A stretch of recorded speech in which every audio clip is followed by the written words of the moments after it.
હું ખુશાલી બરછા અને શું છે શું નહીંમાં સ્વાગત છે તમારું. આજે એક અનોખી વાત લઈને આવી છું. નિલેશભાઈ પંડ્યા દ્વારા લિખિત લોકગીતોનો આસ્વાદ કરાવતું પુસ્તક એટલે ચાંદો ઉગ્યો ચોકમાં, જેમાં આપણા પરંપરાગત લોકગીતો તો છે જ, પણ ખાસ તો એનો ભાવાર્થ એમણે કર્યો છે, જેને અભ્યાસક્રમોમાં ભણાવાય છે અને ગુજરાત સાહિત્ય એકેડેમી દ્વારા એને સેકન્ડ પ્રાઇઝ પણ મળેલું છે. સો બહુ ડિમાન્ડમાં રહ્યું આ પુસ્તક. અને હવે એમના દીકરા અંબર પંડ્યાએ બહુ જ સુંદર કામ કર્યું છે રિગાર્ડિંગ ધીસ બુક. એમણે આ પુસ્તકમાં જે ભાવાર્થ છે એનો ઇંગ્લિશમાં અનુવાદ કર્યો છે, 50 લોકગીતોના ભાવાર્થનું ટ્રાન્સલેશન ઇન શોર્ટ. અને આ પુસ્તકનું નામ છે મેલોડીઝ ફ્રોમ ધ હાર્ટ. બહુ જ ઇન્ટરેસ્ટિંગ વાત છે આ આખી. તો આપણે અંબરને એના વિશે વધારે પૂછીએ. હાય અંબર, કેમ છો? એકદમ મજામાં. ઓકે, તો વાત શરૂ કરું. તમારો થોડો પરિચય આપશો અમને? તો હું છું અંબર પંડ્યા, અનુવાદક, મેલોડીઝ ફ્રોમ ધ હાર્ટ મારી જે બુક આવે છે એનો. અને હાલમાં હું પીએચડી કરી રહ્યો છું સુરેન્દ્રનગર યુનિવર્સિટીમાંથી, અને હમણાં કમ્પ્લીટ થશે. એટલે મારો મૂળ જે હેતુ છે એ તો મેઇન એમ એકેડેમિકમાં જવાનો છે, પ્રોફેસર થવાનો છે, અને સાઈડમાં એને લગતા જે પુસ્તકો છે એ લખવાનો છે. તો પિતાના પુસ્તકનો જ અનુવાદ કરવાનું કેમ નક્કી કર્યું? એક તો પહેલેથી જ બાળપણથી જ મને લોક સાહિત્ય જે આપણું જે ફોક મ્યુઝિક છે એનો વારસો મળેલો છે. નાનપણથી સાંભળતો, સમજતો. યુનિવર્સિટીઓમાં કોલેજોમાં પ્રોગ્રામ કરવા જતા ત્યારે આવીને ચર્ચા થતી કે કેવા કેવા લોકગીતો ગાયા, કેવી ફરમાઈશ આવે છે, એનો અર્થ થાય છે, લોકોને કેવા લોકગીતો ગમે છે. તો આગળ વધતા વધતા હું પણ એક થોડુંક સંગીત શીખેલો છું. હું પણ કીબોર્ડ પ્લેયર છું. અને માસ્ટરમાં જયારે આવેલો હું ત્યારે અમારે પ્રેક્ટિકલ ટ્રાન્સલેશન કરીને ડેઝર્ટેશન બનાવવાનું આવે. તો એમાં મેં સરને રિક્વેસ્ટ કરી, મારા જે પ્રોફેસર હતા પ્રોફેસર કમલ મહેતા સર, મેં સૌરાષ્ટ્ર યુનિવર્સિટીમાંથી માસ્ટર્સ કરેલું છે. તો સરને રિક્વેસ્ટ કરીને મેં 35 ગીતો એમાં અંદર આવરી લીધેલા મારા ડેઝર્ટેશન. નાનું એવું ડેઝર્ટેશન MA ના લેવલ સુધીનું મેં કરેલું હતું. પછી 2022માં જયારે હું માસ્ટર થઈ ગયો, પછી જોબ કરવા માંડ્યો અને અત્યારે અનુકૂળતા પડી એટલે મને ખ્યાલ આવી ગયો કે હું આ જ બુક જે છે મારું ડેઝર્ટેશન એમાં 15 ગીતો ઉમેરીને એક સરસ બુક બનાવું. એટલે આ કામ આ રીતે મેં આગળ, મને આ ખ્યાલ આ રીતે આવેલો, અને રસ મારી રુચિ પહેલેથી જ હતી. અને અંબર, બીજું એ જાણવું છે કે ઘણું બધું ટ્રાન્સલેટ થતું રહ્યું છે, પણ લોકગીતોનો આસ્વાદ આ કદાચ પ્રથમ ઘટના હશે, તો શું કહેશો એના વિશે? આ પ્રથમ હશે એવું તો ન કહી શકાય, પણ રેર છે. ઘણું બધું ઓછું આમાં અંદર ખેડાણ થયેલું છે.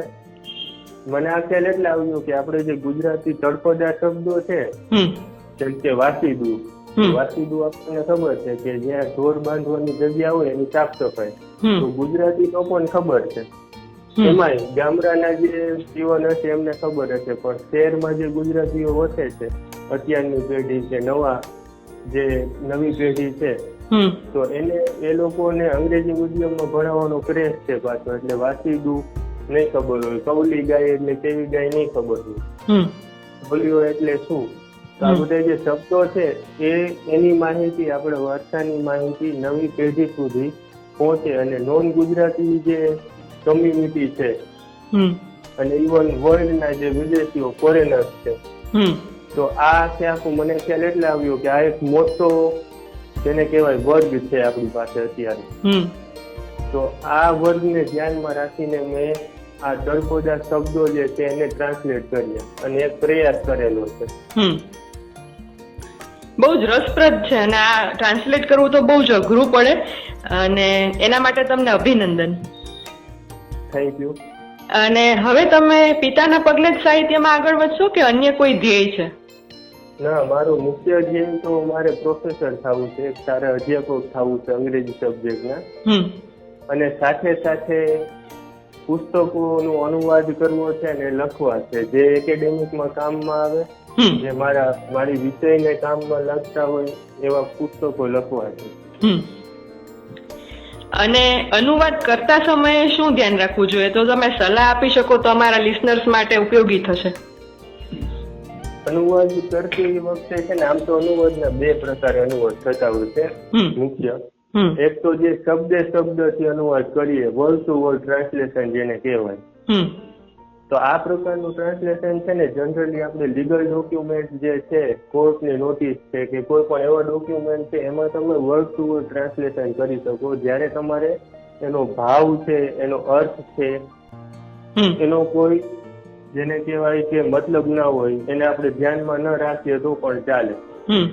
હવે તમને એક એક્ઝામ્પલ આપું કે આમાં એક ગીત મેં લીધું છે કે લવિંગ કેરી લાકડીએ રામે સીતાને માર્યા જો, આવું એક ગીત છે ગુજરાતીમાં ફેમસ.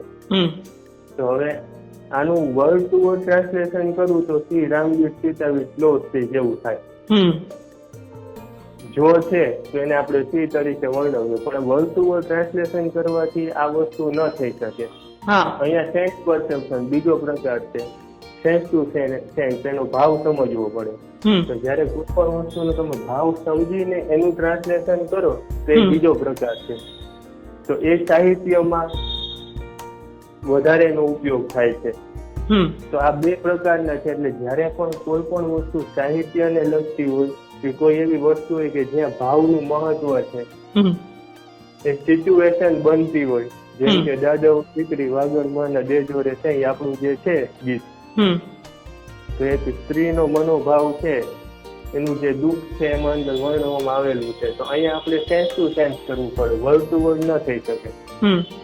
તો આ વસ્તુ બે પ્રકાર છે. તો પેલા આપણે જોવું પડે કોઈ પણ ટ્રાન્સલેટરે કે કયા પ્રકારનો કયો એરિયા છે. ખાલી ઇન્ફોર્મેટિવ છે તો વર્ડ ટુ વર્ડ કરી શકાય, પણ જ્યાં તમારે ભાવ છે, ઇમોશન, ફિલિંગ, એ બધી વસ્તુ જયારે ઇન્ક્લુડ થાય છે ત્યારે તમે વર્ડ ટુ વર્ડ ન કરી શકો, ત્યારે તમારે સેન્સ પરસેપ્શન કરવું પડે. તો આ કાળજી પેલી લેવી પડે. અને બીજું કે અમુક વસ્તુમાં તમે લિબર્ટી લેવી પડે. જેમ કે એક્ઝામ્પલ આપું, મારે જ એક આપણું ફેમસ ગીત છે, મોરલી તો ચાલી રંગ રૂસણે રે, ફેમસ. હવે એમાં વચ્ચે લહેકાવો આવે છે, હા હોવે, એવી રીતે. તો હા અને હોવે છે એક પ્રકારના લેખા છે, એનું અંગ્રેજી ન થાય. ત્યાં તમારે એને બાદ કરવા પડે, એની લિબર્ટી લેવી પડે. તો કહેવાનો મતલબ કે ઘણી જગ્યાએ લિબર્ટી લેવી પડે. તો એ લિબર્ટી તમે લઈ શકો. અને અમુક વસ્તુ છે એમને એમ તમે ન વર્ણવી શકો, એને તમારે સમજાવવી પડે કાઉન્સમાં મૂકીને. વાસીદુ શબ્દ મેં જે કીધો, તો ટ્રાન્સલેશનમાં એક નિયમ છે કે ગ્લોસરી મૂકવી, સમજૂતી આપવી. તો વાસીદુ એમને એમ લખીને કાઉન્સમાં એનો જે મતલબ છે, વાસીદુ એટલે શું, એનું અંગ્રેજી કરવાનું. તો મારા ખ્યાલથી બેઝિકલી આ ત્રણ જે પોઈન્ટ છે એનું ધ્યાન રાખવું પડે કોઈ પણ અનુવાદકે સૌ પ્રથમ. પછી તો ઘણી ડિટેલ્સ આવે, પણ મુખ્ય આ ત્રણ વસ્તુ છે. ઓકે. અને અનુવાદક તરીકે કોઈને કારકિર્દી બનાવવી હોય તો સફળ થવાના ચાન્સીસ કેટલા છે? અનુવાદક તરીકે કારકિર્દી બનાવવી હોય તો સફળતા મળી શકે, પણ કોઈ એવી જેમ કે BOU કે એવું કોઈ પણ મોટી યુનિવર્સિટીઓ છે કે એમના મટીરિયલ છે, સિલેબસ મટીરિયલ છે જે સિલેબસના, તો એ પ્રકારના કોન્ટ્રાક્ટ થતા હોય તો એમાં તમે કોન્ટ્રાક્ટ લઈ શકો. ત્યાં કેવું હોય છે કે શબ્દ પ્રમાણેના ભાવ તમને આપવામાં આવે. એક શબ્દના 2 રૂપિયા, 5 રૂપિયા. પછી બહુ એવું સારું કામ હોય તો તમે એક શબ્દના 10-15 રૂપિયા પણ લઈ શકો. ઘણી જગ્યાએ પેજ પ્રમાણે ભાવ હોય કે એક પેજના 100 રૂપિયા, 150 રૂપિયા, 200 રૂપિયા, એવી રીતે. તો આ અલગ અલગ રીતે એમાં ભાવ હોય છે, એના પે સ્કેલ હોય છે.